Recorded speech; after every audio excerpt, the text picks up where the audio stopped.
मौज पर 5 लाख रुपए जीतने का मौका और इंडियाज गॉट टैलेंट के सेट पर सेलिब्रिटी से मिलने का मौका भी। #मौज बना हिट हो जा पर वीडियोस बनाओ और हिट हो जाओ।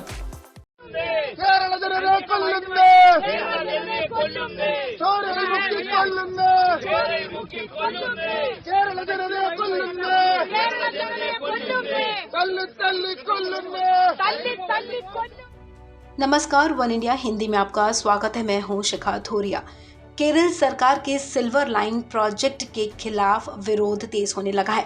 गुरुवार को केरल यूडीएफ के सांसदों ने दिल्ली में विजय चौक पर सिल्वर लाइन प्रोजेक्ट के विरोध में प्रदर्शन किया। इस दौरान पुलिस के साथ उनकी धक्का मुक्की भी हुई।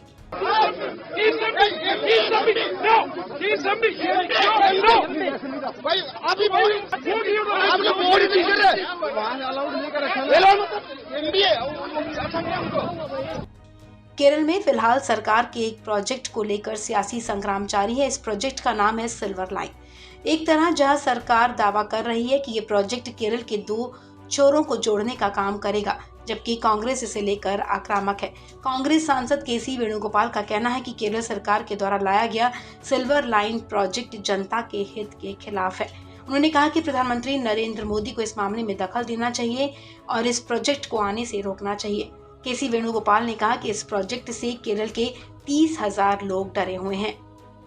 Silver Line project proposed by Kerala government is totally anti-people. 30,000 people are in the fear of eviction. Not only that, Kerala is an economically fragile state. Not many flood had happened earlier, and ecologically very fragile state like Kerala cannot afford this type of major project. Without having an environmental impact study, Kerala government is bulldozing this project on the people of Kerala, which cannot be acceptable. So very clearly we are telling there should be an economically viable project. This is not an economically viable project. So today entire Kerala people are protesting against this. Now the Prime Minister is coming to, Chief Minister is coming to meet Prime Minister to get a sanction from the central government. We are seeking Prime Minister of India to see the concern of the people of Kerala and to try to stop the Chief Minister of Kerala from this project. There is a feeling that Kerala government and BJP, CPM and BJP will be together in this project. Therefore, BJP will finally, Prime Minister will finally give consent on this project. The entire country, entire Kerala is looking forward for this meeting. I think Railway Ministry is also replying today in the House. Yesterday we raised this issue in the Rajya Sabha. So we are expecting a positive reply in favor of people of Kerala in this project. वहीं विजय चौक पर केरल सरकार के silver line project को लेकर विरोध प्रदर्शन के दौरान पुलिस के साथ हुई धक्का मुक्की पर कांग्रेस सांसद केसी वेणुगोपाल ने कहा कि हम शांतिपूर्ण तरीके से प्रदर्शन कर रहे थे, इसी दौरान पुलिस ने हमारे साथ हाथापाई की है। ये बेहद ही शर्मनाक है। आइए आपको बताते हैं कि आखिर क्या है ये प्रोजेक्ट और क्यों इसका विरोध हो रहा है।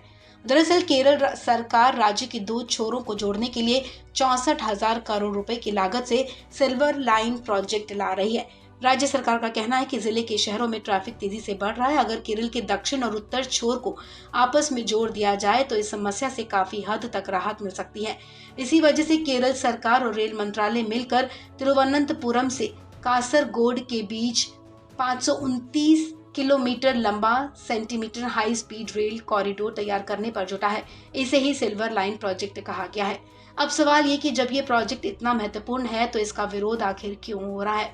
दरअसल इसे लेकर एर्नाकुलम, कोट्टायम और कोझिकोड जिले में सबसे ज्यादा विरोध हो रहा है। विरोध में सभी विपक्षी दल और पर्यावरणविद शामिल हैं। इनका कहना है कि इस प्रोजेक्ट का रूट वेटलैंड्स, धान के खेत और केरल की पहाड़ियों से रखा गया है। ऐसे में इससे पर्यावरण पर बुरा असर पड़ेगा। इस खबर में फिलहाल इतना ही। तमाम अपडेट्स के लिए आप बने रहें वन इंडिया हिंदी के साथ।